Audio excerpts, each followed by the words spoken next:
Greetings, fellow investigators, and welcome back to our video podcast, Into the Darkness, where my friends and I play the Call of Cthulhu role-playing game. I'm your host, Tom Rayleigh. The campaign is Spawn of Azathoth. It was written by Doc Herber, and our game master is John Cook. This is episode 3. Our recap will be given by David Gasaway as his character, Myron Dexter. So without any further delays, let's begin our journey into the darkness. David? Ejection Eindhoven I-Field. No, there is no I-Bahn in the Britannica. It's been only a few days since the apparition in my bedroom of my former professor, Philip Baxter, seeming to implore me while I sat in bed, mute and paralyzed with horror. At that point, I did not know that, in fact, Baxter was dead, but it is the case. Oh, we've since buried the man, apparently in a condition unfit to be viewed because of something that may or may not have gone awry at the funeral home.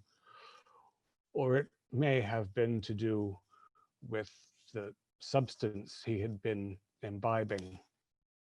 Philip Baxter's brother, Julian, has also now implored our help. In his case, it's because he feels a tremendous shattering guilt about the fact that he may have been responsible for his brother's death. Julian was treating Philip's sleeplessness with a draft of some kind that he read of in this strange tome, the Book of I-Bahn. That is now in my possession, and 10 bottles of the elixir, which caused Philip strange dreams, strange enough that he wrote a group of strangers into his will to ask us to discover what was happening to him and his dreams and what lies beyond the distant forest he visited there in his fevered imagination, which may be how he came to see me shortly after he died. At any rate, our unusual group of fellows, not all of us friendly, have been requested to solve the mystery of Philip Baxter's passing and the other world which he visited. We shall do that. We have not yet decided. Gentlemen?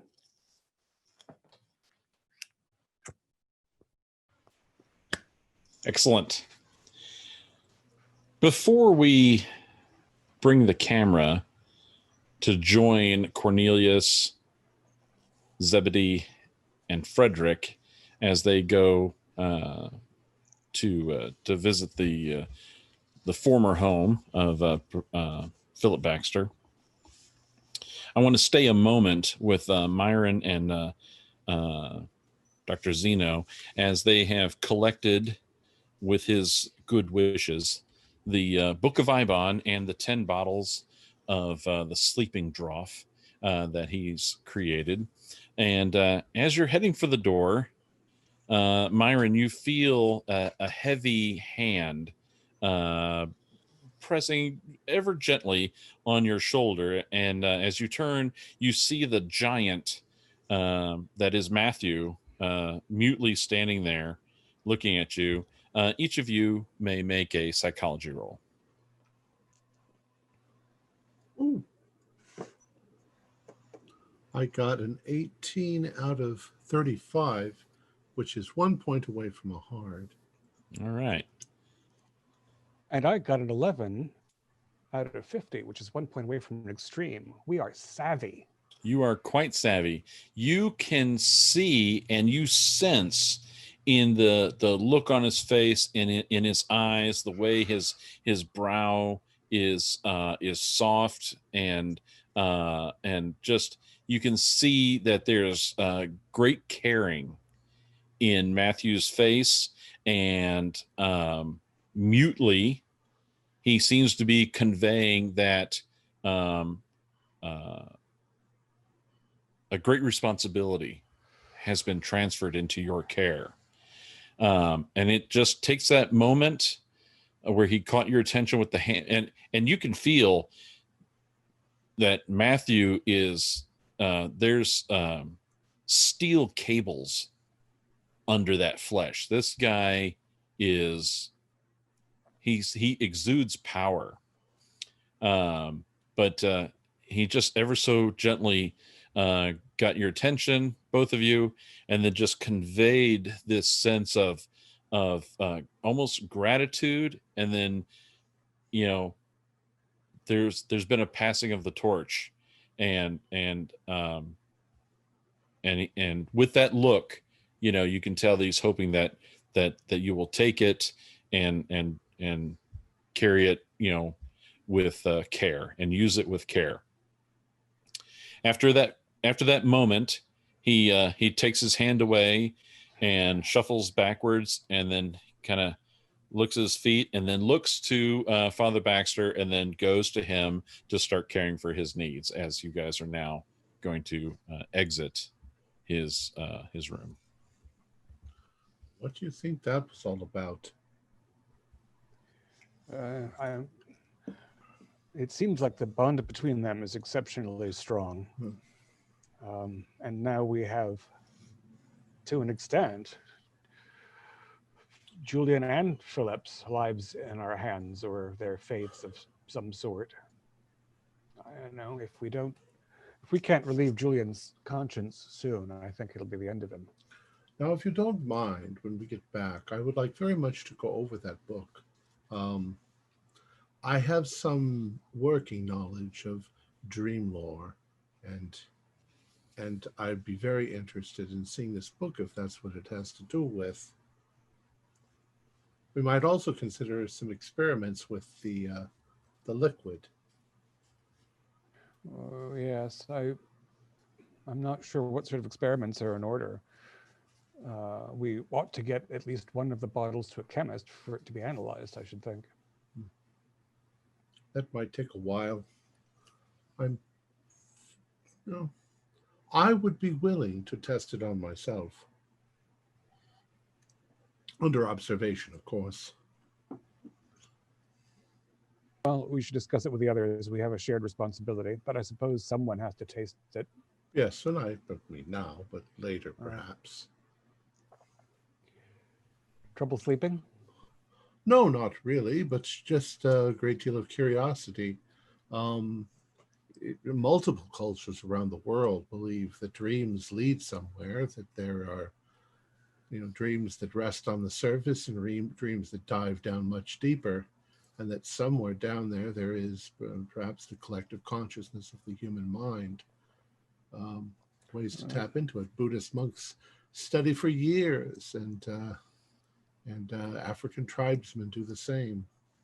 Yeah, so it also seems to have destroyed Philip Baxter rather quickly, so we'll take it with care.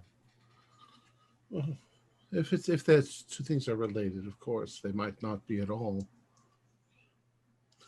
There seem to be a few shady people in this family. It could have been murder. I think with that, we'll pull that scene to a close. And as we bring the camera in, who's driving? Or did you take public transit of some sort? Who's driving to Baxter's home, which is now the home of Mrs. Angela Vincenzo? Oh, I'll happily drive. I'm quite an accomplished driver. Not so I'll be happy with Cornelius driving. Yeah, as someone who does not have a vehicle in Providence. Yep. Right. Oh, that's right. Yeah, you're visiting from Miss Katonic. All right, just give me a moment to get this thing started here. Don't worry, take your time, Cornelius. All right. We'll be there in a jiffy. Oh, that new shipment came in last night. There's Zebedee. Oh. I think there's even the latest translation of the histories by Herodotus, right up your alley. Well, make sure you put that aside for me, Cornelius, and I will collect it when I can. Oh, I already have. You know me too well, Cornelius. Oh, here, hold my cocktail while I'm driving. I don't want to. Oh, yes. Yes, I've got it. Don't worry. Okay, you guys pull up in front of the house, and it looks exactly as you remember it from before. So, suppose we could somberly ask, just to review, what do you think? I think, Professor Frederick, you have the most respected demeanor here, and Maybe you should Yeah, I think lead. I'll lead, and as long as nobody mentions any notes about missing bodies, I think we'll be okay. oh, come Well- now. Might have been a little rash there. Don't worry. We'll be fine. We'll just stand behind you and let you do the talking. It will be okay. All right, so I'll go and knock. Okay. You knock on the door, and Angela answers, and she says, "Oh, dears, so very good to see you." Oh, it's good to see you too. How have you been holding up since the funeral? Oh, as well as one can be expected. Oh, but where are my manners? Please, come in. Oh, thank you. Thank you, Angela. Yes. Thank you. Uh, Angela, as you're aware, we were given a package by Philip in his will, and we're rather perplexed by it. And if you would not mind, we would hate to intrude on your home, but if you would allow us, we'd love to take a look around his study. He talked a lot about dreams, and I'm just curious what he's been reading, or if he left any journals or anything pertaining to it. It would help us a great deal with what we've been charged with in his will. Oh, please, certainly. It's very nice to have company in the house. It does get so lonely here sometimes. Please do come in. May I fix any tea or coffee? I could put a kettle on. Oh, a cup of tea would be delightful. Thank you. Oh, yes. of course, dear. Of course, Yes, a cup thank of you. tea. Definitely. Excellent. And for you, is it safe to assume? I guess I could look at the character sheet real quick here. Oh, okay. All right. Oh, Zebedee. Okay. Zebedee, as the youngest of the trio, she does come and give you a nice little squeeze on the cheek. Oh, you're so sweet, dear. I'll get you a cup of tea. Okay. Thank you. Cornelius. So help me. So if you two want to start in the study, if you don't mind, I'll help you, Angela, with the tea, if you. Oh, thank you, dear. I could very much use your help. Thank you so much. Okay, so Come along, Cornelius. Certainly. Thank you. Seth? All right. So the study, as described before, the house is a 2-story home. There is a basement as well, and the study is on the ground floor, back side of the house. It overlooks into the backyard. So yeah, Zebedee and Cornelius, you guys can go in there, and it's a pretty well laid out study. And Angela goes into the kitchen, which is also towards the back of the house, but it's on the left side, whereas the study's on the right hand side. And Frederick, you're going with her in there, yes? yes. Okay. Who wants to start? Do we start with Cornelius and Zebedee, or do we start with Frederick? Well, I'll keep going All here. helping get things out. Yeah, so you come into the kitchen. There's now there's a dining room over by the living room, but inside the kitchen is a very small like little breakfast table, and it's very small, round. It has two little chairs next to it, and then the kitchen is fairly well appointed. And you can see there's a little there's another doorway out of the kitchen that goes into like, it's basically like a butler's pantry kind of area, and then you can also see a stairwell that goes down into the basement over just right there. Okay, so as you come into the kitchen, and she goes over to the stove and clicks it on, gets the fire lit there. On the small little breakfast table is a crate, kind of a dirty, crate, right? Wooden crate, reinforced and everything, and it's open, right? It doesn't have a hinged lid. It had a lid that was nailed to it, and that has been removed, so it's open, and you can see like straw and something brown in there, and so as she gets the stove lit, she comes over to you, Frederick, and she says, "Dear, may I be a bother and ask, it's too difficult for me to do. Would you be able to take this crate into the basement for me, please?" Oh, most certainly. Not a bother at all. I mean, I'm happy to help. "Oh, you're such a dear. Thank you so much." And she gives you a little squeeze on the cheek too. Thank you. And so yeah, the stairs are just right through the next door where the butler pantry is and everything.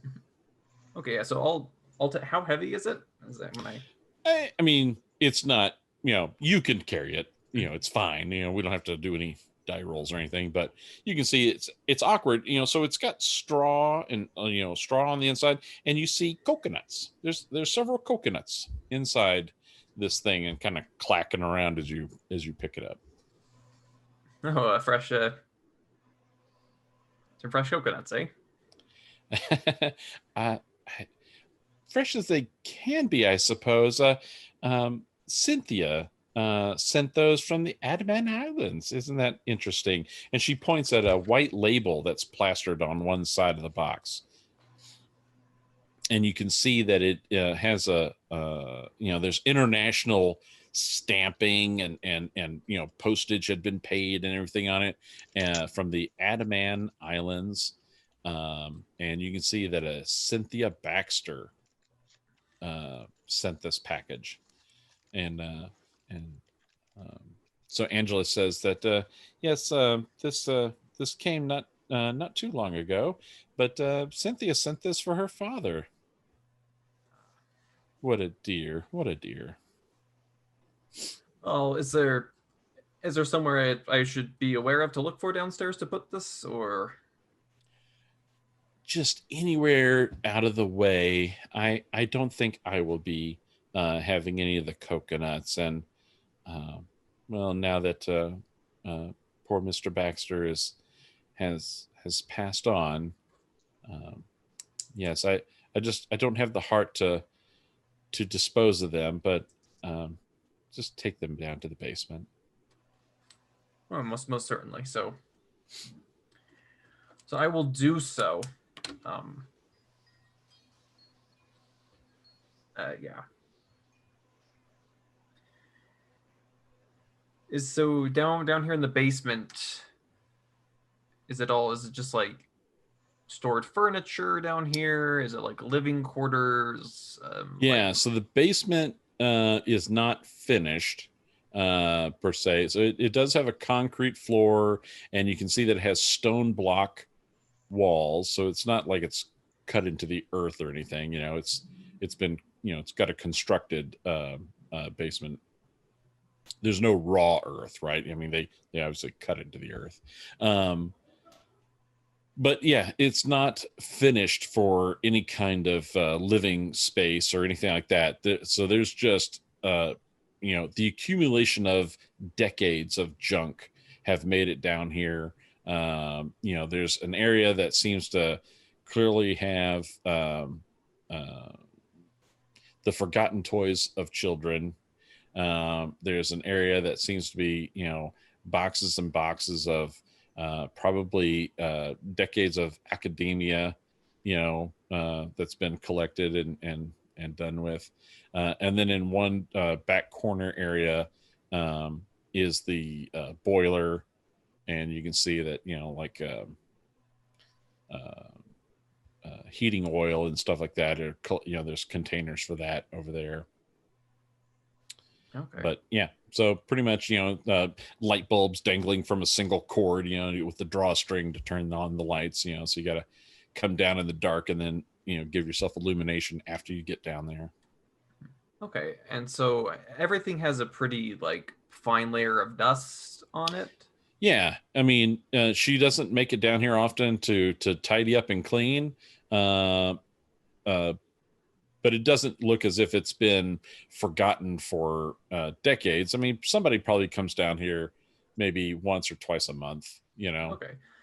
So I guess the real question is there anything that's looks like it's been recently brought down besides the crate that I'm holding right now? Anything that doesn't have as much, like it doesn't have dust on it, or just a little bit like kind of closer towards the front of the junk piles, just things that would indicate that was brought down.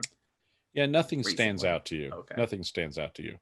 And there's, tables and stuff down here. So there's a place for you to just put this box on a table. Awkwardly indecision and set it somewhere. Here. We'll put it here. You can give me a spot hidden. Ooh, a 37. That's a pass. Okay. So when you set the box of coconuts down, the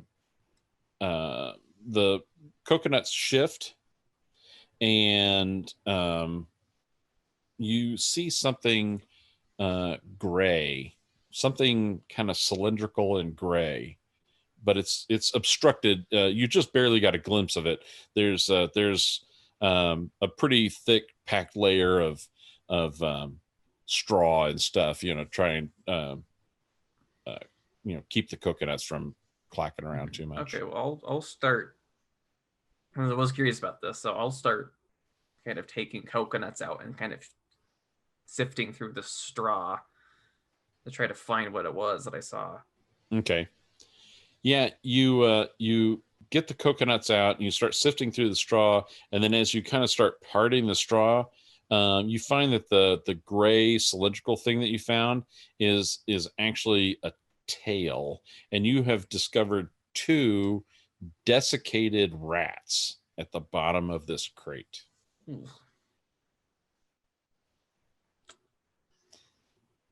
I'll take a sand roll for that. That's lovely.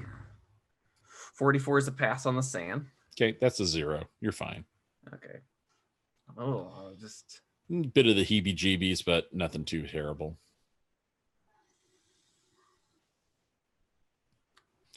So I'm going to move the camera. Yep. I'm going to move the camera.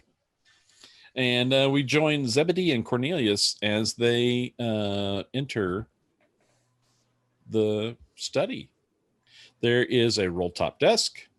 One wall is dominated with a bookcase that seems to be straining to contain everything that it holds. There's a closet in this room. There's some low tables. There's a globe on a stand, and yeah, I mean it looks like a professor's home office. I'll head over to the roll top desk and sit down and start looking through the drawers and what's underneath the roll top. And I'll check the shelves and whatever, and I'll just check whatever Cornelius isn't checking at the minute. So I'll just methodically work my way around.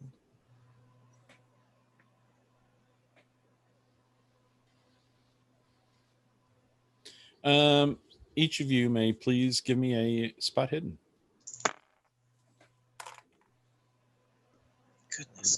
gracious. Oh, that is one off an extreme, so a hard pass. Cornelius? Oh gosh, this is 2 nights in a row of this here. No, I got an 88 out of 80, Okay. and You're going to... I'm not gonna spend luck. That's 8 points of luck. Okay. Oh, wait a minute. Wait. Oh, I've got a better idea. I'm going to check under the desks, on the underside. I'm going to try to push this. I'm like just frustrated at this. There's got to be something here. It wouldn't Okay. make sense. So I'll like crawl under the desk and look, see if there's maybe something I'm missing. All right, go ahead. Push that roll. Oh, there we go. Extreme. 11. Nice. Okay. All right, so you were both successful, it sounds like. Okay. So there's a few things you guys come across in here. So I have several things to share here. Let me...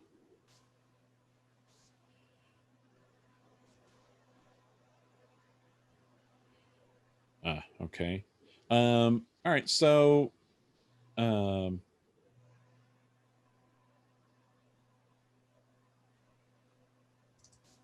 a look at this real quick. All right. So, Zebedee. Yes.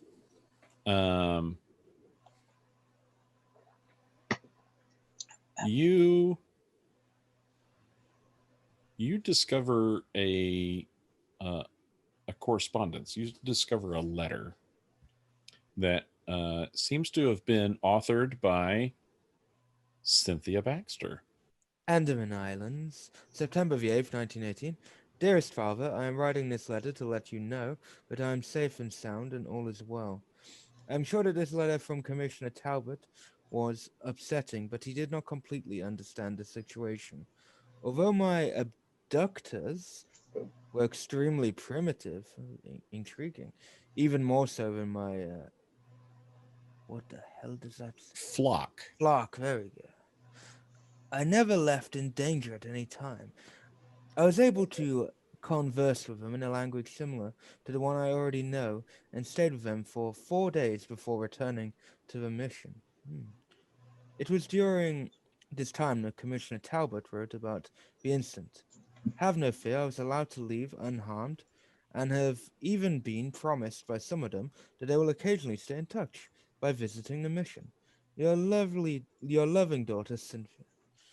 Interesting. Abducted? My goodness. Very interesting. Never even heard that you would have figured that. Okay. Yeah. So, Zebedee, you discovered that letter, and Cornelius, you as you were starting to kind of get under the desk to find things, your hand pulled a few papers off the top of the desk. And so you were like, oh, I'm such a klutz. And so as you're picking up these papers and little notebooks and stuff, a couple of them are like these really thin little booklets. And these booklets seem to have been authored by Silas Patterson. And so as you flip through these booklets, a couple of different passages stand out to you. Well, get a load of this, Zeb. What have you found? Almost all of the tribes indigenous to the southeast India display remnants of the ritual cannibalism that seems to be a common factor in all the cultures examined so far. Most of these take the form of symbolic acts upon the death of a friend or family member. On occasion, the ritual is actually performed, the body of a monkey or an ape substituted for that of the human. Of particular interest is the brain-eating custom, often encountered among the primitives. This is accomplished by piercing a hole or simply slicing off the top of the skull of the monkey. The feaster then eats the still warm brain directly from the skull. Certain tribes perform this ceremony with a live animal. One elderly native told me that he had often seen apes kill other, smaller monkeys, feasting upon their brains in a similar manner. Silas Patterson, Beliefs of Primitive East Indians, 1925. Interesting. It goes on. Hmm. Besides mythological concepts, many other similarities may be drawn between the Negroes of Asia and the Aborigines of Australia. Additionally, certain parallels can be seen among the tribes to the west, already discussed in my previous book, Beliefs of Primitive East Indians. In particular, many of the tribes indulge in the eating of monkey brains. A legendary tribe known as the Chaucha or Jocha has also been described to me as possessing racial similarities to the Negritos. And this tribe is universally reviled for their episodic rites of cannibalism. Silas Patterson, Primitive Belief in Southeast Asia, 1925. Very intriguing. Yes, yes, very, very interesting. And then the other thing that seems to have caught your attention that pulled off from the desk as your hand slid several items is, well, you recognize it almost immediately. It's a meeting minutes from the Tuesday Night Academy. January 12th, 1917.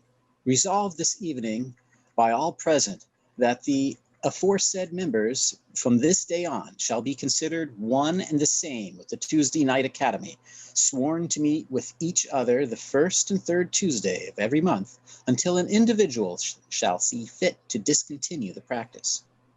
June 11th, 1920. A prospective new member, Silas Patterson, attended the meeting this evening. A well-known anthropologist, Mr. Patterson proved an amiable quest, and it was decided by the end of the evening to permit his membership. He was quite pleased to be invited and thrilled with us with many exciting stories from the field until well after midnight. August 30th, 1922. The Academy was graced by the presence of a very special guest, Professor Dmitry Pasilov, formerly of Moscow, and a well-known astronomical theorist. Pasilov, unable to return to his home country, is thinking of settling in Providence. He proved to be quite a friendly, fascinating individual. The Academy voted to invite him to join the group as a welcome source of knowledge and inspiration. December 14th, 1922. We enjoyed the presence of a surprise guest tonight, a Mr. Vasily Kalyetka, freshly arrived from Moscow. Apparently, Kalyetka was a friend of Pasilov's family prior to the revolution. Kalyetka brought with him certain documents. Although Dmitry, the only member competent to read the documents, was unclear on the details, the papers seemed to discuss the discovery or possible discovery of a large heavenly body previously unknown. Both Dmitry and Wilson are studying the papers, and Wilson has promised to make a translation so that the rest of us may read for ourselves what is written. Oh, April 12th, 1923. So far, the Academy has supported Dmitry's efforts to show to the world what he's found. Though baffled by certain things mentioned in the Russian papers, I still feel that Dmitry is onto something. Tonight, he invited a Mr. Byron Slim from New York City. It seems that Mr. Slim runs a business called the Look to the Future Society, a sort of success school or training facility for business. Though Dmitry had hoped to interest Slim in investing in the observatory, it seems Slim was more interested in gathering new recruits for his society. He felt that the society might be able to help us more than we could imagine. But of course, the fees were high. The Academy was unswayed by Slim's arguments, and I, for one, was repulsed by the man. After Slim had taken his leave, Dmitri was reproached by the members of the Academy, who asked that in the future he be more careful of whom he invited to the meetings. Dmitri apologized and said it was only his earnest desire to begin construction of the observatory that had caused him to consider Slim a potential supporter. And lastly, October 29th, 1924, it was voted tonight by the members of the Tuesday Night Academy to begin the financing and construction of an experimental astronomical observatory in Montana. It was further decided that each member would seed the fund with a donation of $2,000. Other investors, promised by Dmitri, are added to the fund later. Land for the observatory already has been purchased by Dmitri using monies provided by patrons mentioned previously. Dmitri has explained that due to his precarious public position, our benefactors have asked to remain anonymous. Oh, this is right up Professor Long's cup of tea. This is his jam. That's very it's very unusual. That look to the future, it's almost That's Slim. recognizable. Yes. I apologize. Zebedee, you have found another letter right next to Cynthia's letter. Oh, look at Cornelius. Yes. Sorry to intrude. I seemingly have found another letter. Oh my. Yeah, St. Augustine, Florida, October 19th, 1925. Dear Dad, I know we've had our differences in the past, and I know that I haven't had much contact with you since I got out of the service. But I need some help. I hope you won't refuse. I think I found a business that I would be good at, and have a partner who is able to organize and run it. Using some of the things I learned in the Merchant Marine, I think the two of us could open a marine salvage business that will make us some good money. There are a lot of shipwrecks in this area, and I think the insurance companies could provide us with a way to get rich quick. There are also supposed to be a lot of older wrecked treasure ships from Spain to be found. Dad, what I need is $5,000 right away to help make a down payment on an old ship that we found for sale. Please think about it and let me know soon. Love. I cannot see that name. Colin. Is it Colin? Okay. Colin. Interesting.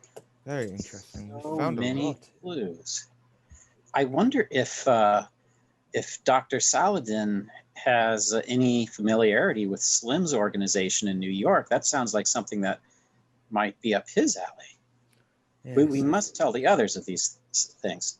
Should we ask Angela to take these for further study, just so we could share them with?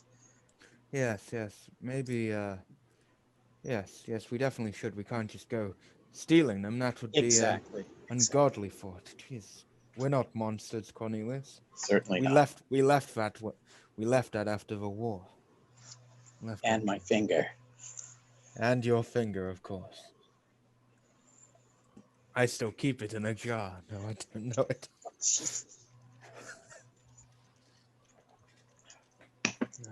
By this time, Frederick has returned upstairs.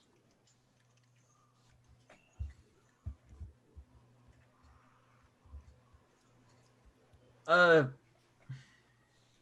not sure you're going to want to hold on to that crate of coconuts. You might want to throw it out. Oh. There was some rats decided to come along for the trip overseas and have perished on their journey. Oh my. Oh, thank you. Yes, when just leave it for now. On Emmett's next visit, I'll have him take it out. Thank you so much.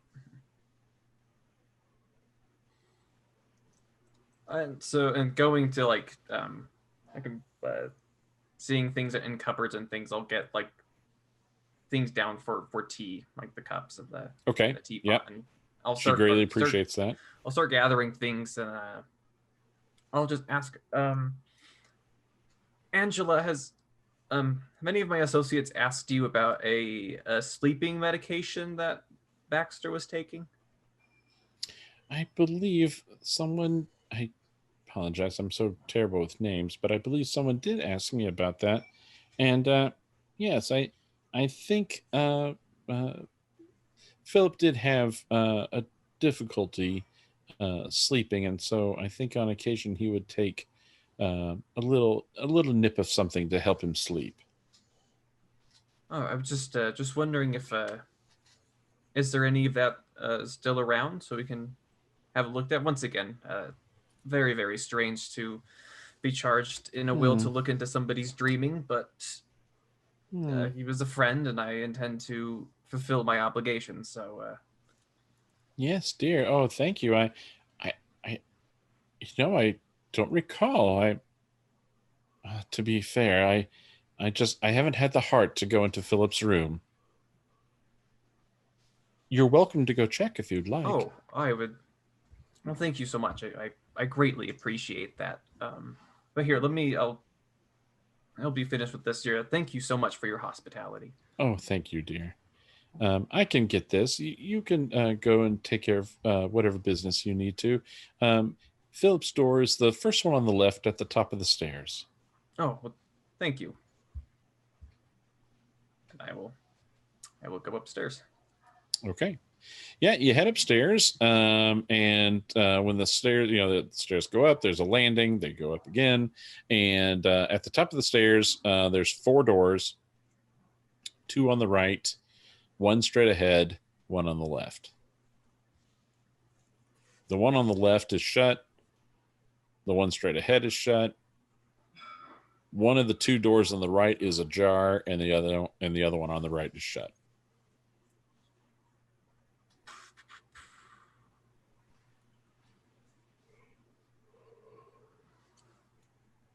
To snoop or not to snoop?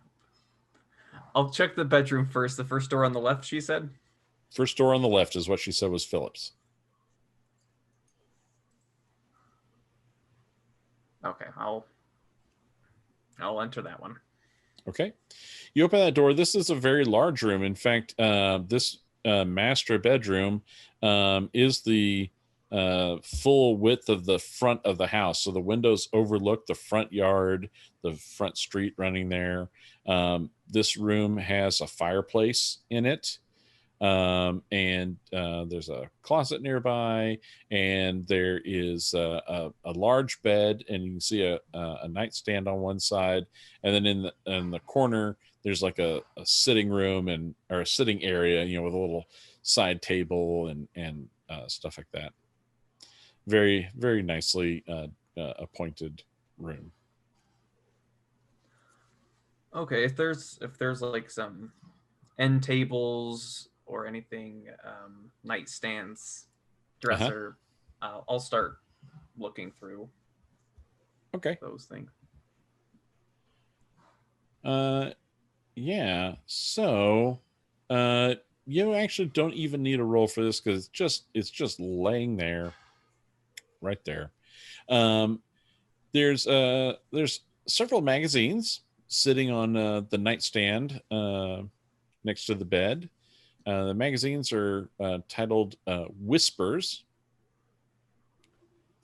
And, as you kind of leaf through the Whispers magazine, and there's probably like 4 editions here.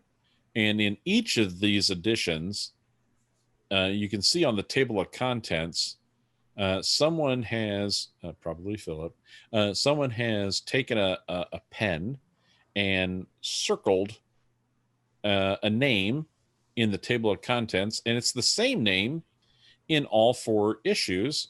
It's an Edward Pickman Derby. I will turn to those entries.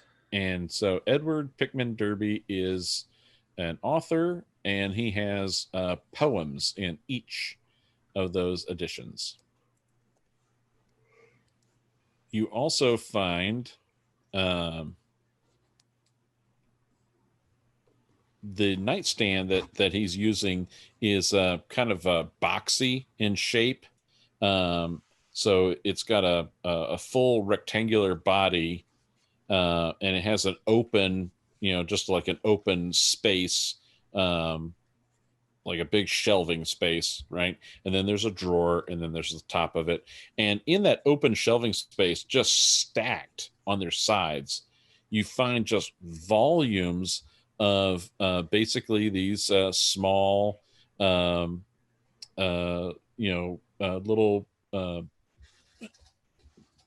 I forget what the name of them are.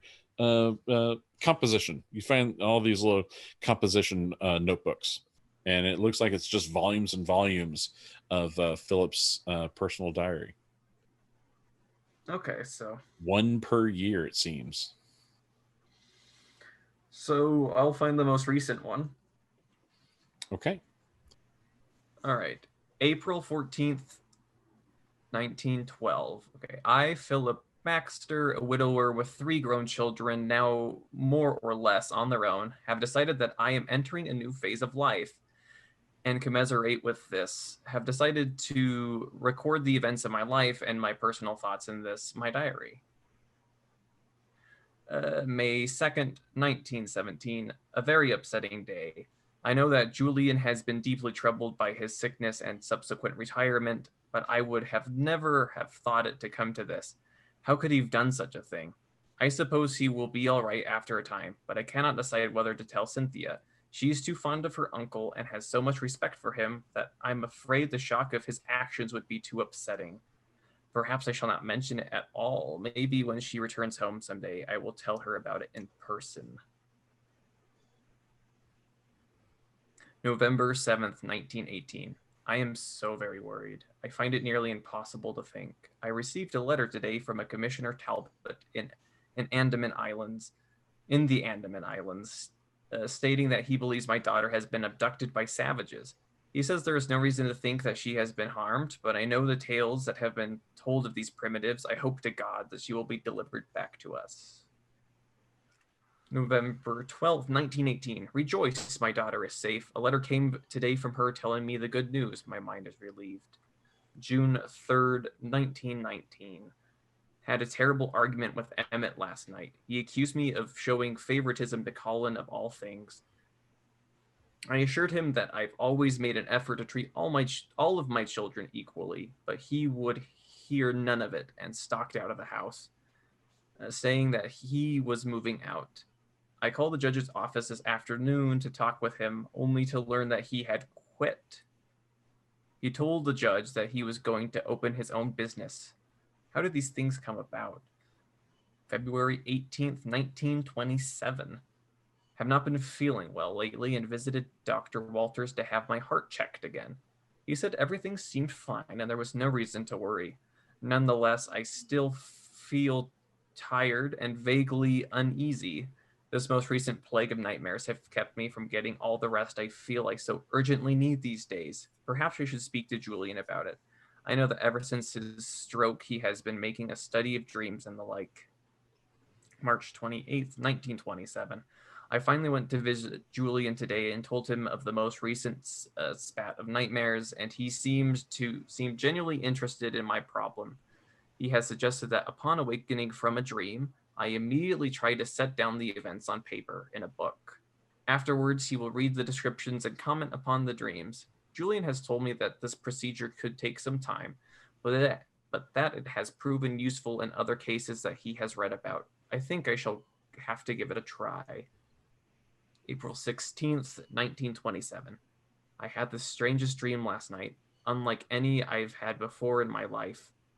It seemed too vivid and real, and I can still remember too much detail, names, characters, places. I even glimpsed an old student, a Mr. Myron Dexter, whom I had not thought about in years. I saw him and his associates. It was so strange that even though I have written most of it in my dream journal, I feel uneasy about even showing this to Julian, for I fear he would think me mad. I cannot help but believe that this dream was somehow caused by the drug that he prepared for me.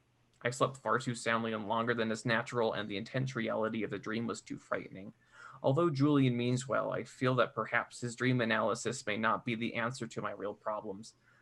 I'm left with only the problem of chilling Julian without hurting his feelings. Whilst dreaming, I most vividly remember reading a strange book of secrets. In this book, someone had written in the margins notes in what looked like Chinese calligraphy. When I awoke, I tried to write down what I remembered. They looked like, but the result looked so real, I just had to give it to Francis to see if he could translate it. April 18th, 1927, a bad day. While in the classroom, I chanced to spy one of my students reading a magazine while concealing it behind his back. I confiscated the magazine and reprimanded the student harshly. April 20th, 1927, spoke with Francis today. It seemed my dream Chinese was the real stuff. Somehow I'm not all that surprised by these things anymore. April 22nd, 1927, disappointment. I just went to visit Julian today to see if I could persuade him to compound some more of the sleeping powder for me. I lied and told him that it had helped me sleep more soundly, but did not tell him of the strange dream. I think he may have suspected me, for he told me that he was not sure of the side effects of the drug and did not want to prescribe for me anything he was not sure of. I still don't know whether I should tell him the truth or not. April 27th, 1927. I must get another supply of Julian's drug. I have a key for his home, and I have only to wait until he and Matthew have gone out somewhere. I could then enter the house and, in his lab, find where he keeps his pharmaceutical records. Somewhere there should be the formula for the drug he gave me. April 28th, 1927. Eureka! I now have the formula. It was easier than I had thought, and I'm sure that I was not seen by Julian's neighbors as I entered the house. The records were easy to locate, and I copied the simple formula from his book. It is now left only for me to properly blend the ingredients. April 30th, 1927. Tonight is the night. I have a proper supply of the needed drug in hand, and after taking it, I will return to bed early and see if I can return to that strange world I once found. This could be dangerous, but I cannot again pass up the opportunity to explore and learn. Tonight, I go in search of a world of dreams, to the temple of the Elder Ones, in hope of finding the secrets that control man's destiny. April 30th, 1927. That, according to everyone, is the last day of Philip's life.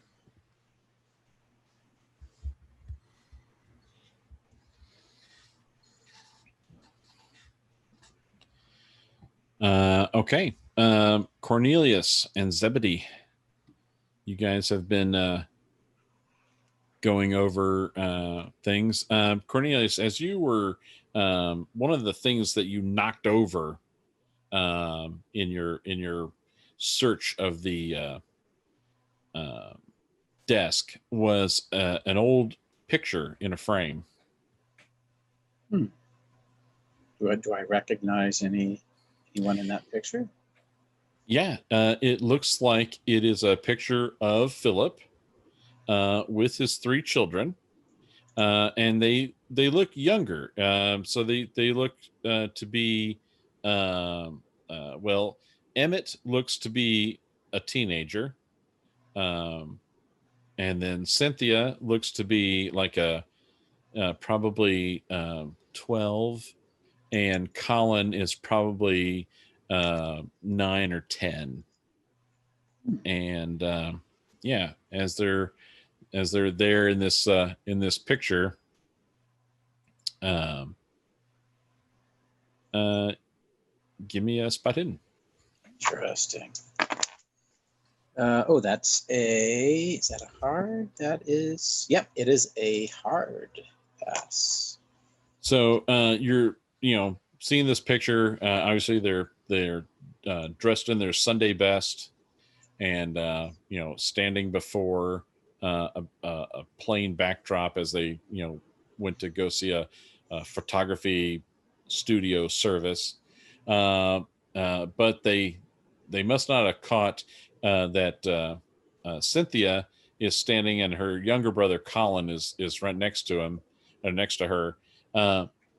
And you almost don't even notice it, but she has her hand around her younger brother, and it's past, and so it's on his other shoulder. But her hand is not on his shoulder. Her hand is actually just above his shoulder, and she seems to be holding something right there over his shoulder, and with her palm as a backdrop, you can see it captured pretty well. She's dangling, and she has a spider in her hand that it looks like she's getting ready to place on Colin's shoulder. So that has been captured for all posterity. Wow, and this doesn't look like a fake spider as a practical joke, but a real spider. I mean, photography being what it is in the early 1900s, it's just a shadowy silhouette against her palm, so hard to tell. But yeah, hard to tell. I point this out to Professor Zebedee. It's a nice family picture, but that Cynthia seems a bit odd. Maybe she's just a practical joker. Who knows? Creepy. Well, I try to jot down like the highlights from the notes and pages we saw, just in case Angela wants to keep them there, just so we can reference like locations of where in Montana and addresses if anything was mentioned in names. Okay. And, I think Zeba, we'll gather these up and ask Angela kindly if we could have these temporarily to work on what the late Philip Baxter wanted us to work on. Yes, we found quite a bit here. There's another society like yours that you're a part of, for Mr. Slim, a couple of Russian gentlemen. There's a lot going on. Yeah, I want to go. Let's go find Frederick. Have that tea and want him to see this. Go over it, or if not here, maybe back at the hotel where we're staying. So as you come out of the study, Angela is coming out of the kitchen, and with both hands, she's holding a fairly large silver platter, a large serving tray, and there is a silver little teapot and china dishes and saucers, and there seems to be like a little basket lined with a cloth napkin, and all kinds of warm bread is in the basket, and she says, "Oh, I was so hoping you gentlemen would stay for biscuits." Oh, thank you so much. It looks looks delicious. Maybe we will stay just for a little bit. Yeah, Oh, please come in and take a load off. Have a seat, please. And she goes into the living room area, and there's a nice seating area and coffee table, and she puts the tray down, and she says, please have a seat. Oh, thank you. Thank you. You didn't have to go through so much trouble. Oh, it's no trouble. Thank you for stopping by. I just love having company. And she starts pouring tea and handing you tea and, sugar, milk. No, none of that. Thank you. Oh, here you go. And she passes this basket of bread around. Oh, thank you. I'll take a little piece of the bread. Angela, I do have. Oh, sorry, Cornelius. Oh, go ahead, Professor. Yes, I just have a question for you, Angela. We have found a few documents that we would like to study further. Would it be okay if we borrowed them for a short while? We will return them. Oh, dear, you're friends of Baxter, friends of Phillips. Everything's fine, absolutely. If you need to borrow it, and then I think that's just fine. Okay, thank you. I thought it'd be best to ask. I didn't want to just take it. It would feel like stealing. Oh, well, aren't you just the kindest? And she gives your cheek a little squeeze. This is delicious bread or biscuits. Thank you. Oh, I'm so glad that you like. Would you like jam? Oh no, thank you. Just the biscuits are perfect as is. Oh, if you have some, I like a little bit of jam. If that is Oh, okay. my pleasure. I'll be right back. And Oh. she toddles off. Cornelia, she needs to stop touching my cheek. Jesus Christ. She's enamored with you. Oh man, I'm You're not a like handsome 5 young- years old. I wonder where Professor Long is. He's Let's take the camera to Professor Long. Professor Okay. Long. So this has been an enlightening read.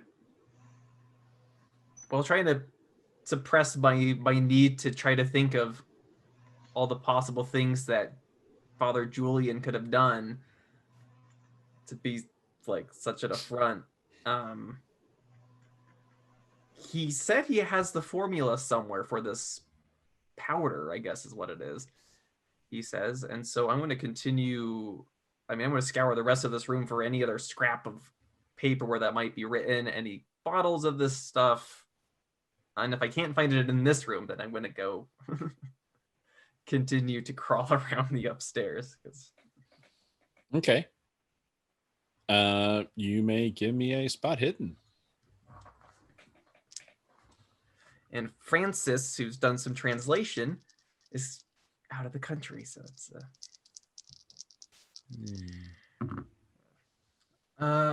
52. I'm going to spend the 2 points of luck to pass. All right, so just base pass. Just a regular pass. Just a regular pass. Yeah, you don't come across anything. Okay.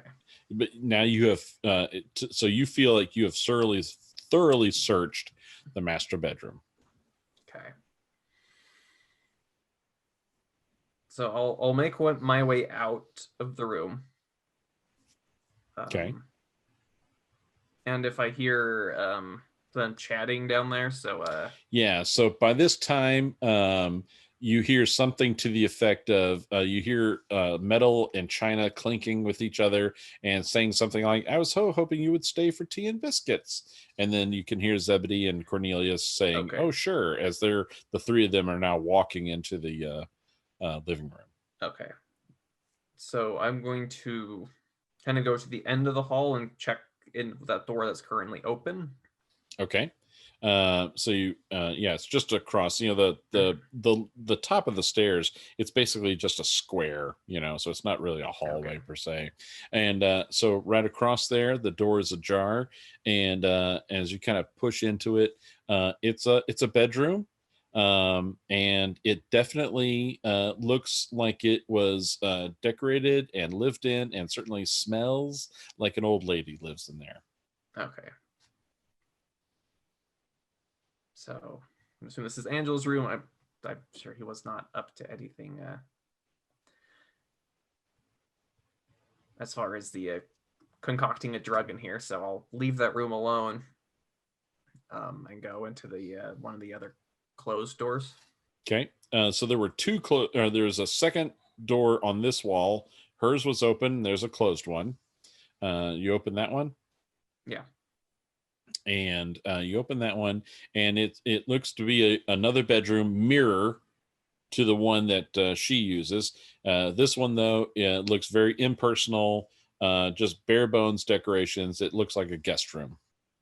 Okay. Well, I'll check anything where you could have documents or little yeah.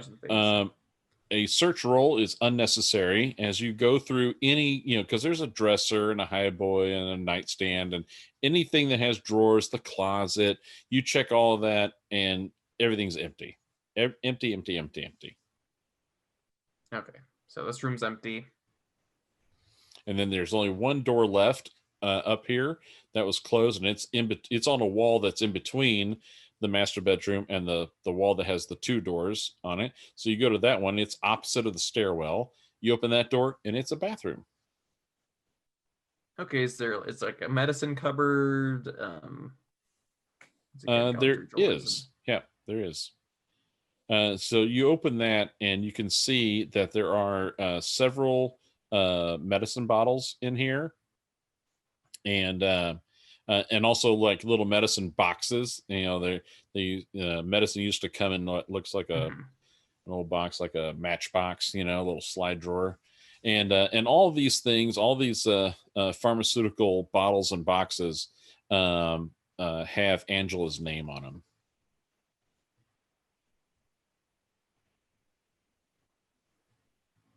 Okay. There's no trash can or anything of any like old contents having been disposed of.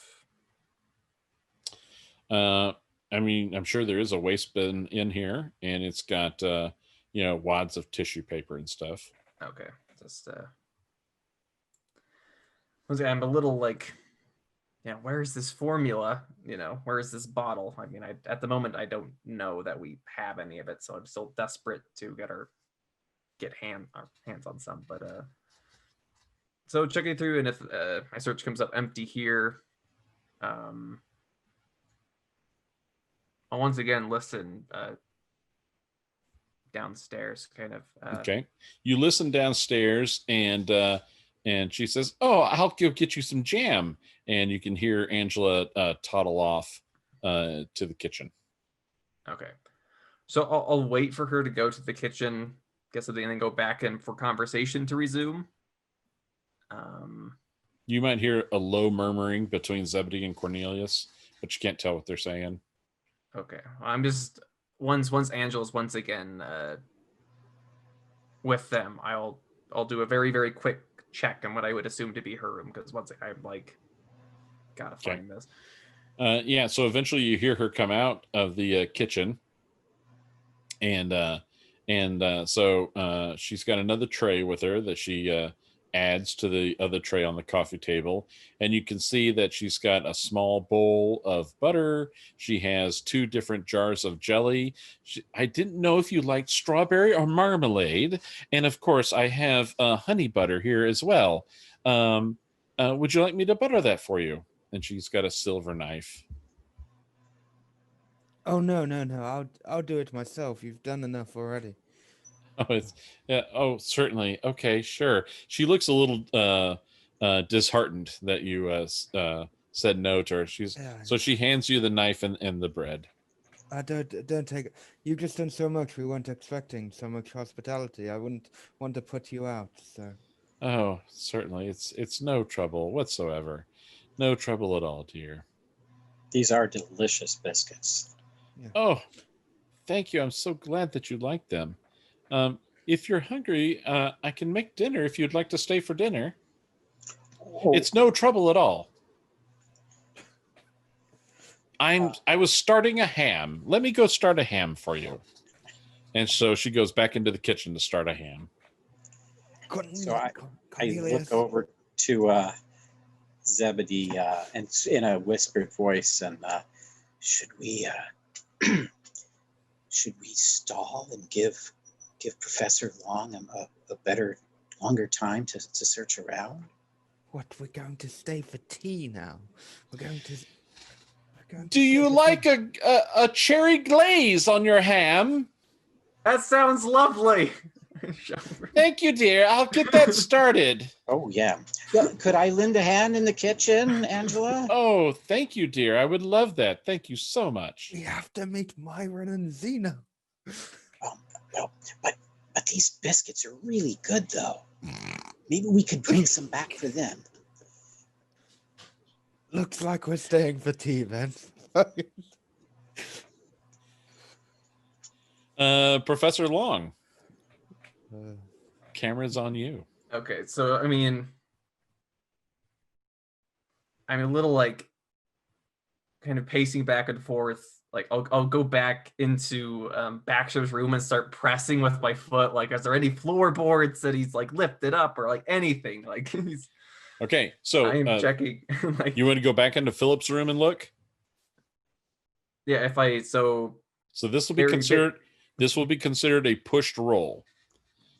If you want to look again, it will be a pushed roll.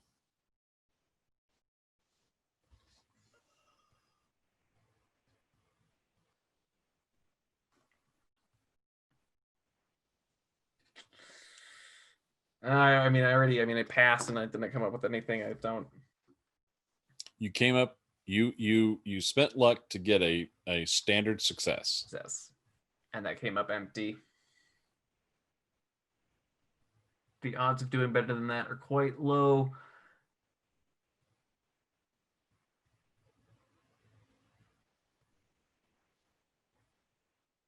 Now I'll go and get the materials that, like the magazines. Okay. Copy a couple of the pertinent journal entries down. On some like in like the one of the back of the journals that has some empty paper. Especially that last journal's going to have lots of empty pages. Yeah, Oh, no. yeah. Unfortunately, Too too soon. All the empty pages, but so I'll copy down those journal entries. And I won't take the magazines, but I will jot down this Derby fellow and his Azathothian and his poems, bizarre poetry. So I'll jot that down and join the others downstairs at this point. Okay. So you come downstairs and she's still, you can hear pots and pans being clanged around, and Cornelius, you're in the kitchen with her. Oh yeah, I'm helping. I enjoy cooking. So she, they have an ice box, and so she's sifting through the ice box, and she goes, oh, she seems kind of upset. I'm so sorry. I thought I had a ham. I don't have a ham. I'm so sorry. If you wait, I can go and get maybe a leg of lamb. Oh, no. That's quite all right. Thank you so much. I think we'll be good. Those biscuits were delicious. The tea and the biscuits, and it's just lovely. Oh, thank you. You're such a sweet boy. And for you, she comes up and gives double pats on the cheek, and then she kind of pulls you down enough so she can give you a kiss on one of them. Oh, you're very sweet, Angela. Thank you so much. Well, please take some biscuits with you. Oh, well, thank you very much. Yeah, you should, gosh, if you could open up your own cafe selling these. Oh, stop.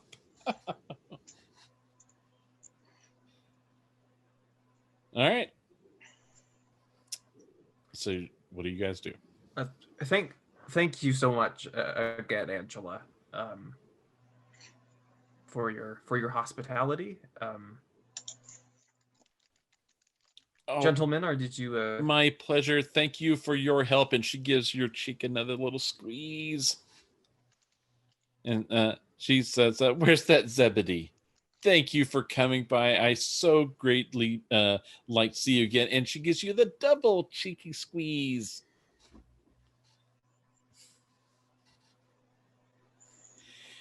Please, you gentlemen are welcome anytime. Please stop by at any time. I so do enjoy your company. Thank you. A quick question. How loud's it been this entire time? Has it been what? minimal? How loud has it been? Has it been quiet, or how's the noises around the house been? Pretty quiet. I mean, it's a pretty solid house. It's not creaky or anything. I just need to, because loud. I would not feel. Oh, yes, the loud good thing noises. I decided against the tap dance routine upstairs. Yeah. All right. Oh, total missed opportunity. Damn it. I'm hearkening back to when Julian and Matthew gave the bottles to Myron. There should have been 13 instead of 10. Damn, I missed that opportunity. I will try to not let those opportunities slide by in the future. Such an ominous number, especially for poor Dexter. Okay. So Cornelius, Zebedee, and Frederick, you guys exit the home, the Baxter home, now residence to Angela Vincenzo. But I'm sure. She waves to you goodbye from the front porch. Thank God we didn't have to stay for dinner. Jesus Christ. I say It that under my sounded breath. really good. It's sad that Can't you tell a woman is... she's very lonely. That's Yes, I know, but... And the biscuits. Oh, ho, ho. Yes, the biscuits were I good. didn't have the opportunity, but the mystery thickens. Do you know of any good bookstores between here and the bank? Is that where we're meeting back up with them? I'm assuming. Yes, I know a perfect one. Yes. Good. There's a. I want to see if I can't find any more poems by this gentleman, Derby. Yes. Well, while we drive there, take a look at these papers we found, Professor Frederick Long. Lots of interesting new possible leads in this ever-growing mystery. Well, so looking at the Cynthia letter, I saw in his diary about her little escapade out on those islands, but a mission. Is she a nun? Do either of you know? No, Cynthia? I mean, she had her she had her part of the inheritance donated to the Catholic Widows Relief Fund. Is that a mission? Maybe she was, if she was at a mission, and She had a mission. the stuff you say you found corresponds with what we found, with the letters, at least. Yes, maybe she was. And Edward, and the journal entries about favoring Colin, are those around the same time Colin wrote his letter asking for money? I'm trying to think. Because he asked for money. I think they correspond. I think most the letters correspond with the journal, I think.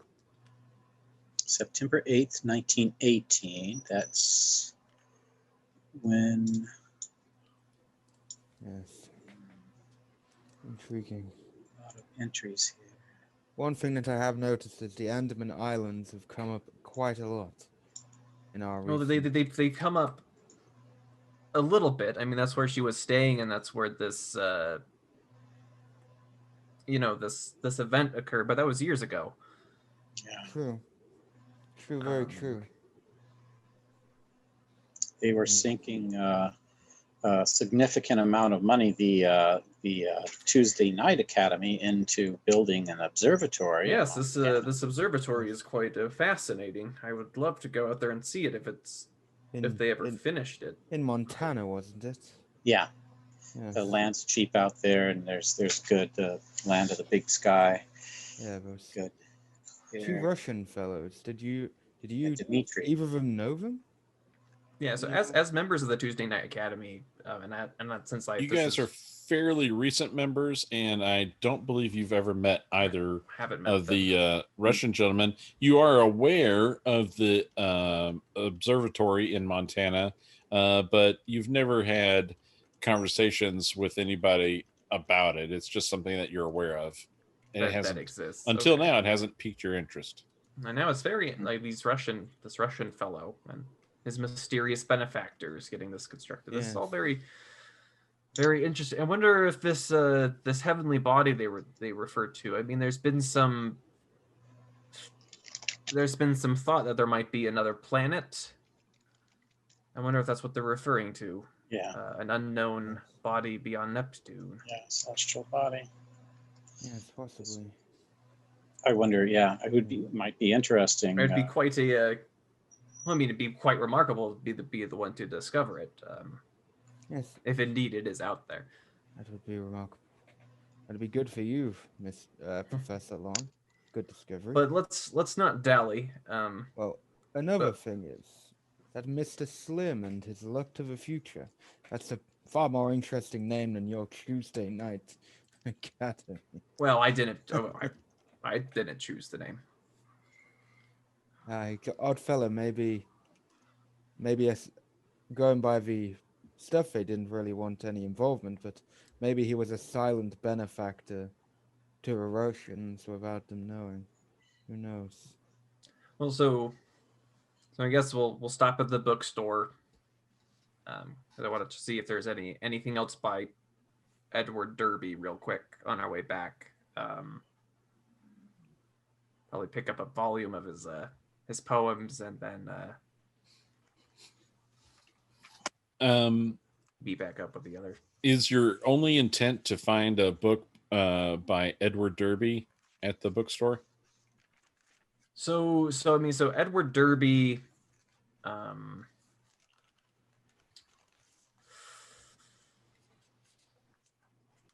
to think of anything else while we're That here. might be at the university library. I've got quite a collection there. Not sure off the top of my head if. I think we're going to go with that. Edward Derby is a young enough, new enough writer that he has so far only broken into magazines and has not had a collected works of his poems into a single volume yet. Okay. For many poets, that never happens within their lifetime. That's true. But I will so if they have copies of that Whisper magazine, Yep. we'll get those just so we have the poems. But it is just very, very strange. Oh, this is very strange. Right. All right. I think I'd like to move the camera to spend some time with Dr. Zeno and Myron Dexter as they have now left the group home where Julian is staying and where he lives. And I believe Myron was driving. He had taken his personal vehicle. Where are you guys going? I think it's probably a good idea if we head over to the Brown University. Maybe go to the chemistry department and see if they can take a sample of this and analyze it. I think Peter Sharovsky is the head of that department over there. I'm betting you dollars to donuts that it's just tea of some sort. Yeah, it'll be interesting to see what's in there. If it's tea, then we can assure Father Julian that wasn't it. Yeah. Of course, it could also have some component that's poisonous. There's a lot of things, that we eat that are mildly poisonous. Also, isn't it a question of concentration, right? Because the Coca-Cola, it's a tea leaf, but they cook a lot of it and make it very strong. Right. So, but yeah, I think chemistry is a good idea. Yeah, so let's head over there. I'd like to maybe check out their library too for any kind of reference we can find to the Book of Ibon. Yeah, you flipped. Does that have chapter headings? I don't know. Let's take a look at it. I don't believe it does. I believe the Book of Ibon is written in such a way that it might be a combination of diary and run-on sentence. Yeah, it looks like the original was probably some sort of manuscript, the babblings of a somewhat insane person, and then this is the English translation, so it's even more haphazard. So we'll need some time with it before we can make any sense of it, if there's any sense even in there. Most likely we'll have to see what, go with what the translator felt was the way that we should read through it. Yeah, it might all just be Island of Kleb this and Mountains of Zarna far and Yeah. that. And other kinds of. How big is it? Um, How long does it look like it would take to read through? Great question. I don't think it is that large. But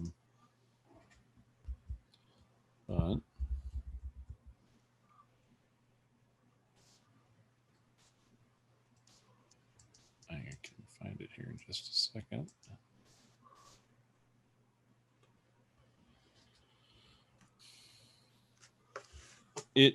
It does seem to be fairly thick. So it's probably as thick as your thumb.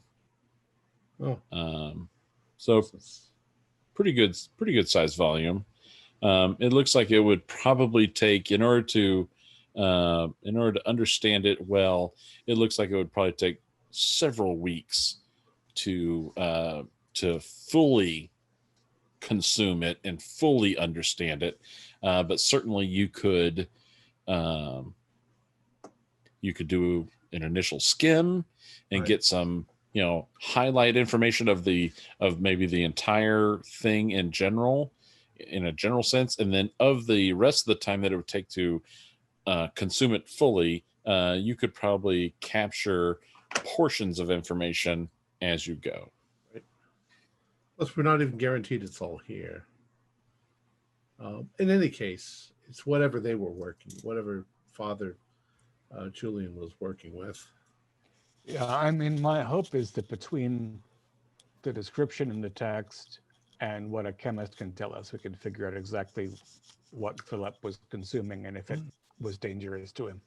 Wonder too if it's possible to find the original text, or at least find out where it is. Obviously, if there's a translation of it, there should be information on the original text somewhere. Yeah, and why the father found a book in English while he was on a mission in Africa. Right. All right.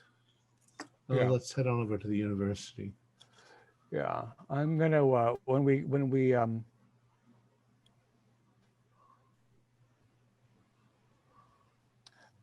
Keeper, do I know anybody in the chemistry department that I can lean on as a trustee of the university?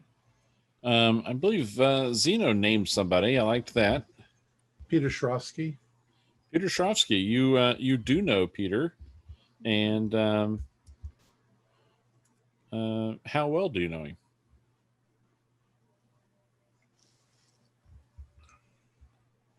That is a question for Zeno.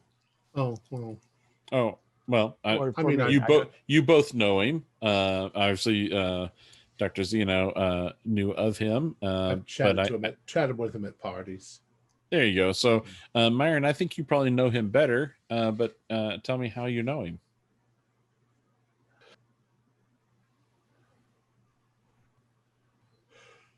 Indeed, how? Is he faculty? Is he chair of his department? He is. Yeah, that's how. I'm as somebody, as a fiscally responsible member of the community, I tend to know the people who have positions that are more senior.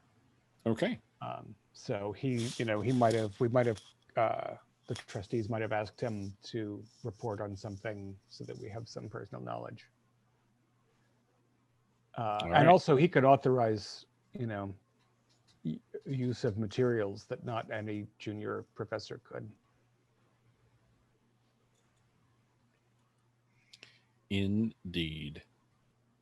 So you're going to go to the chemistry department to meet with him. What's his name? Peter Shrovsky. Yep, Shrovsky. I like it. Great. So you guys drive down to the chemistry department, drive down to the university, and start heading into the chemistry building.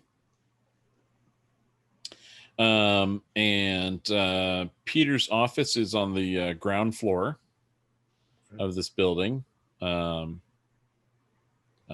it's it dawns on you again. The dread comes over you. Peter's office is office number 13.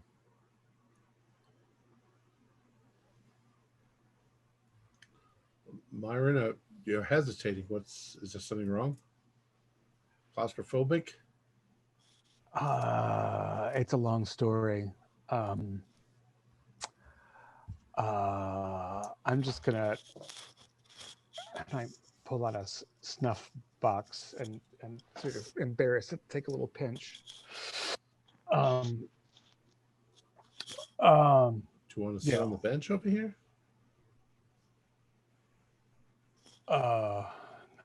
No, I want to get it over with. Would you mind knocking? Sure. His secretary, I think, is Nielsen, something like that. Brunette. Betty Nielsen. Yes, I remember her. So I open the door. Miss Nielsen, isn't it? Yes, welcome. Yes, how may I help you? Sorry, we're just dropping in, but is it possible to speak to Dr. Shrovsky? Let me check. I appreciate it. So Dr. Zeno, give me a credit rating. I got an 06. Let's see if that's good enough. Yeah, Holy. That's an extreme. Holy cannoli. Yes, sir. Dr. Zeno. Dr. Zeno. Yes. One moment, please. And so she gets up and goes into another door deeper into the building. And she reopens it and says, yes, sir. The doctor will see you now. Excellent. Myron, I need a sand roll to cross the threshold. Fair enough.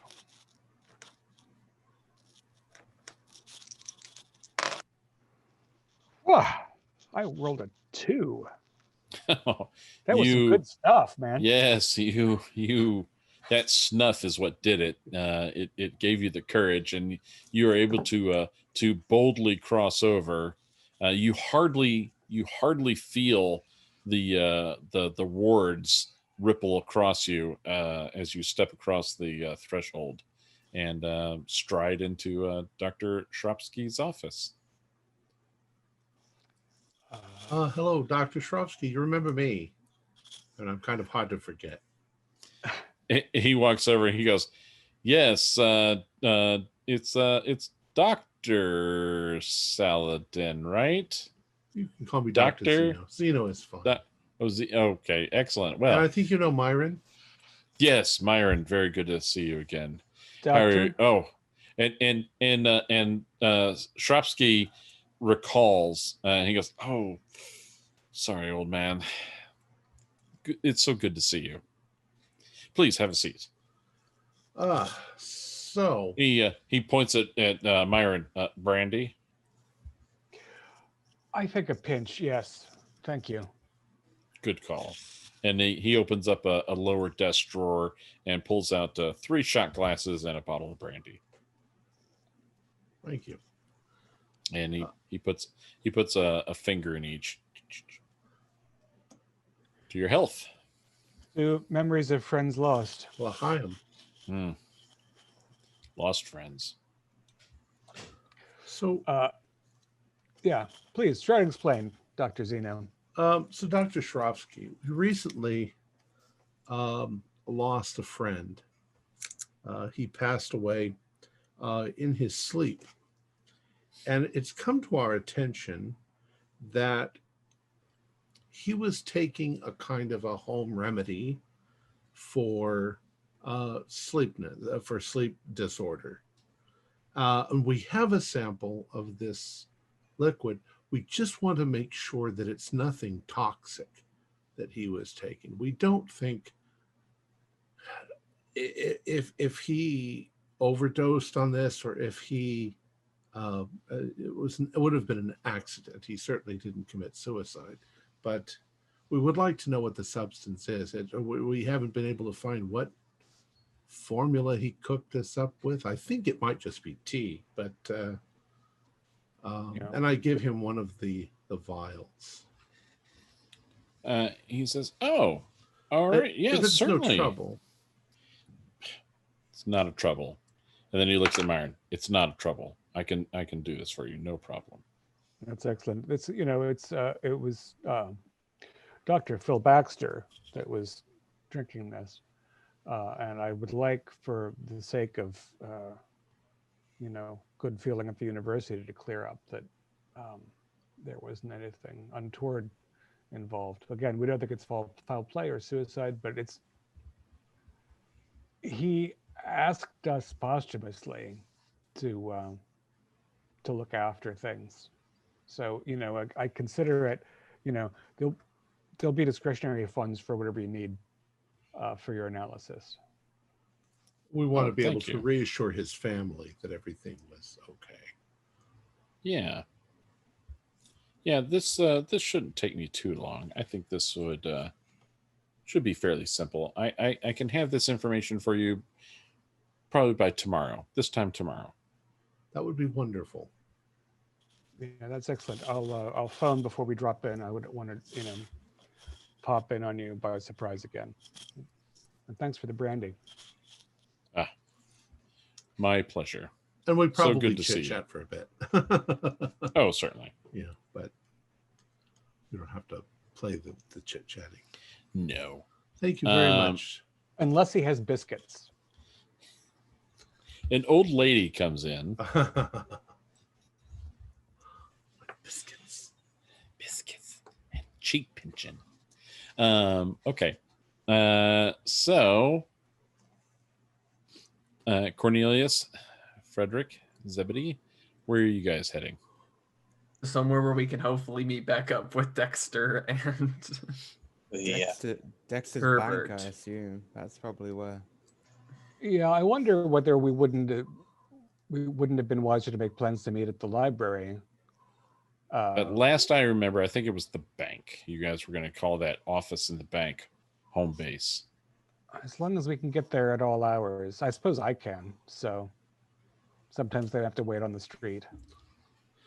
But perhaps we should find ourselves sort of a home base office. Your bank, it may be inappropriate for even you to be going in there at all hours of the night. You're not above reproach. There's a meeting.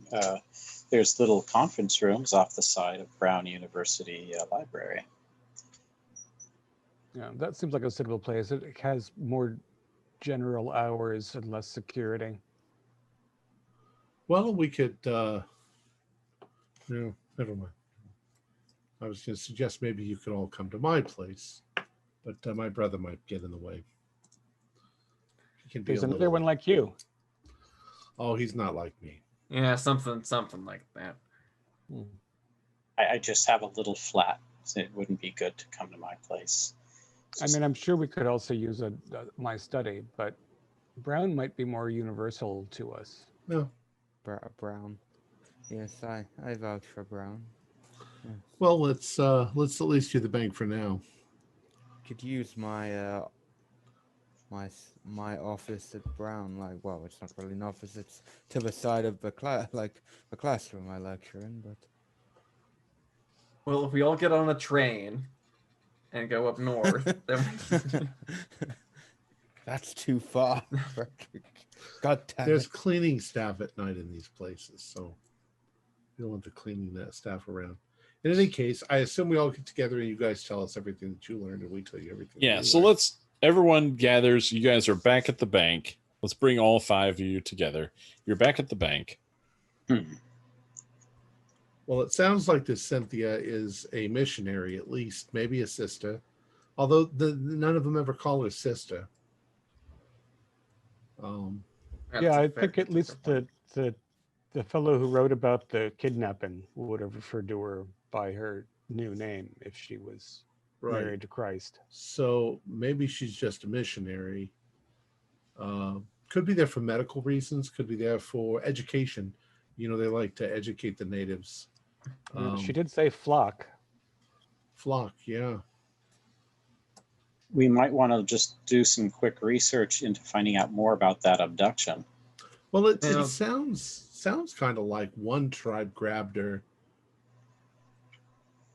for whatever reason. They didn't sound like they were going to hurt her. She didn't sound frightened. It's No, just maybe but rivalry between tribes. yeah, and Baxter was worried they were going to eat her brains. Yeah, that was pretty weird. And why did they keep calling it cannibalism? I mean, they weren't eating human brains, were they? They were eating monkey brains. From Silas's studies, yeah, a lot of them had replaced And the monkeys and apes. yes, They and don't from- imagine some bizarre thing where they've yes. managed to educate monkeys. But in history also you do get it's especially in tribes it's not unlikely to get people who eat other people. You get that, and Now, hopefully Silas is a business at the good old funeral home wasn't to eat his brains. maybe monkeys. I guess you could try. I guess a monkey is more than capable of learning how to. Sorry, a eat little in bit of a morbid humor. I mean, that's just what he was working on. It's just Yeah. still very Anthropologically, the idea of eating someone in various human tribes has been around for thousands of years, and it's Yes. not as horrific or gruesome as you might think. It's in a lot of cases, it's just they don't want the person. It's often that they eat their parents when their parents die, because they came from their parents. They take their parents back into themselves rather than let their parents rot in the ground. Right. It's And also there's historically, if I'm not mistaken, sometimes a tradition of human sacrifice becomes ritually adulterated, right? So you can kill a goat or a sheep or something instead Right. of, and then, and then there's the Catholic, consecrated biscuit. Sorry to mention biscuits. It's So it's all, so there was cannibalism, but now they do it with apes instead of with people, just like we used to sacrifice. Interesting. I wonder if we can find any information out on that in the library. Yes, yes. Go ahead, Long. I was about to I have a was gonna say question. I'm not terribly concerned about the kidnapping of Cynthia or with this cannibalism, but I mean Baxter's engagement in the end with the breaking and entering into his brother's home, and I mean on the night that he died, he tried to mix the sleep aid himself. And what if you got the formula wrong? If you got the formula wrong, so I mean, if you're the chemistry test that you're having run, I mean, if it comes back as not toxic. Well, we got Shropsky at the university coming up with he'll tell us what the ingredients are. I hope. So I mean, yeah, but if he mixed it wrong, I mean, what he drank may not necessarily be what we have. Exactly. Could have damaged his brain. Yeah, he broke into his brother's place. That is surely uncharacteristic. Maybe he was so desperate for it, and I mean, what he was reading on his nightstand. I mean, this Edward Pickman Derby fellow, his poetry is just so outlandish. So, he's in such a strange state of mind at the end. Yeah, it sounds like Philip had a profound vision, and that drove him to break into his own brother's place.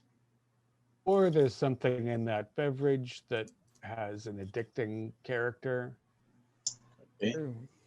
On the topic of the beverage of sorts, Zeno, maybe if you wanted to test it, I trouble sleeping anyway. Like due to my experiences with the war, I very much struggle, and it'd probably be of maybe some help. It might be better. My only concern is that you are an active professor. at university. If anything, I'll take it. I'm used to dream lore, and Yes, but I don't the have anything other- to lose. the other problem with that is maybe what if you go in and maybe you need some guidance from the outside? We might not be able to help you because you are more knowledgeable in that aspect than us. Maybe No. one of us would have to. Nobody's going to be drinking any of Father Julian's magic juice until we hear from the chemist. Well, yes, of that's- course, of Yeah, course. We need I to- And I agree. should read through this book, or at least start. Well, yes, but so flicking interesting. through this Just book in case. of Ibon, Uh-huh. is anything reminiscent of, like, it's also pretty strange, right? Like almost in line with this other poetry stuff, is it not? That's it. It's quite strange, and there may be bits and pieces of it. Since you've done the research to collect some of Edward Derby's poems, you do see on occasion similar words out of context here and there, things like Azathoth, and so it's possible that maybe Derby used the Book of Ibon as an inspiration source for some of his poetry. Possibly, hard to tell. So where did he read this book from? But I know Miskatonic has some rather odd texts in its collections, but Long, you don't believe in this stuff. This is all just nonsense to you.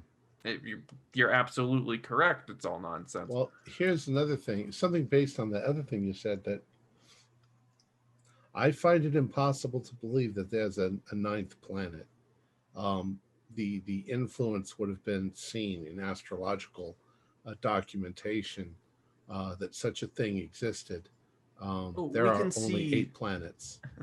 We can see the there's certain odd effects of Neptune's orbit that would suggest that there is another body acting on it with some Might just gravity. be asteroids or something like that.